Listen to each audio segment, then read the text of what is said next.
In these messed up times when they're holding us down, we gotta lift our voice and adjust the crown, because surviving in this crazy world means you gotta rise up and get lifted, girl. Good morning, everybody. It is CC Jean. I am back again. It is Wednesday, October the 28th, 2020, and today I'm bringing y'all a throwback post that I think is relevant because October is Domestic Violence Awareness Month. And though this post is not directly related to domestic violence, I think it applies. Because in this post, I'm discussing thug loving. And thug loving often leads to unhealthy, chaotic, and many times abusive situations, unfortunately. So I wrote the post initially because I saw just a lot of women at that time. I guess I was working with a lot of women at that time who were just making really unwise choices in their relationships. And I relate because at one point in my early life, I too was enamored with the thug. I ain't gonna lie to you. There's something about, the muscles and the tattoos and the bandanas, and the gold and being posted up on the corner, doing all sorts of dirt, which we think is cool and exciting at first. And then when you get older and you realize the consequences involved, ain't so cute anymore. At least the hope is that we as women mature enough to the point where we recognize just how bad of a look that actually is. So the problem, though, is that we have bought into this fantasy.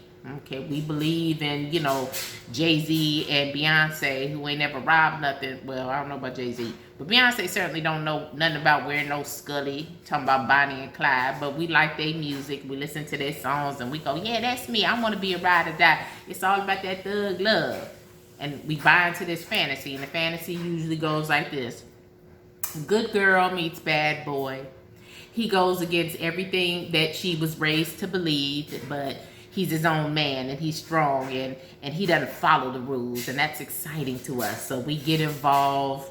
We see that he's a little rough around the edges, maybe even a little mean and erratic sometimes, but we excuse that because he's had such a hard life. We understand all the bad breaks that he's dealt with, and we just gonna love him through his pain and kiss all his scars away and heal him and bring him to a place of wholeness where he's gonna wanna leave the street life behind. And that's after a few years of us getting some of the money we want, the Birkins and the shoes and the nails. We're gonna enjoy that for a little bit, but eventually he's going to love me and our kids enough to leave the street life behind.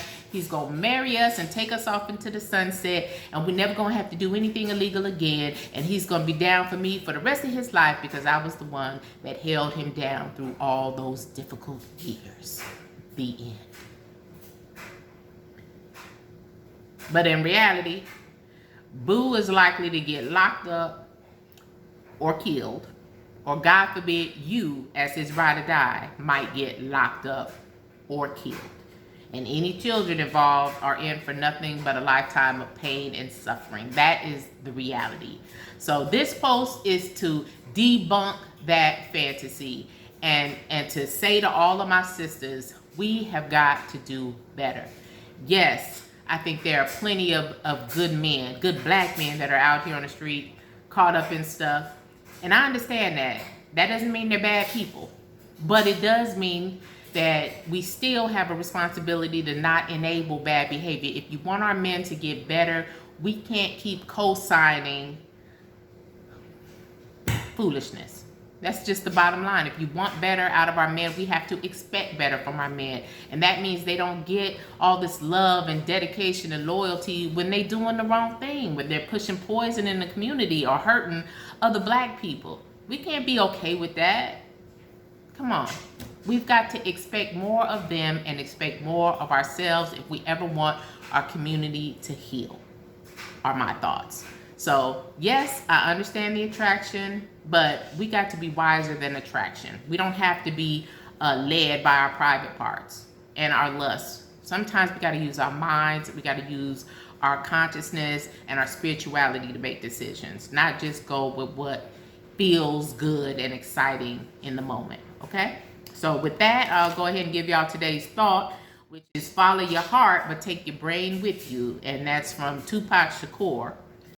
Another sad example of a beautiful, intelligent, incredible, gifted black man losing his life senselessly to thugging. Anyway, I guess that's another post.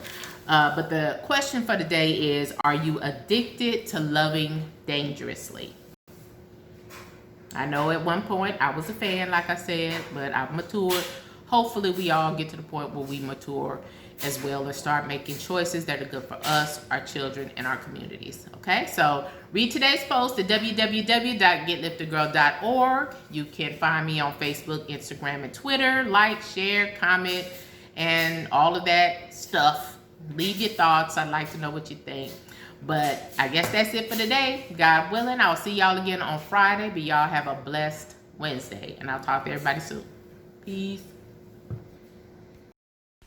Hey family, if you like this video, be sure to subscribe to my YouTube channel. Check out the latest blog post at www.getliftedgirl.org. See y'all later.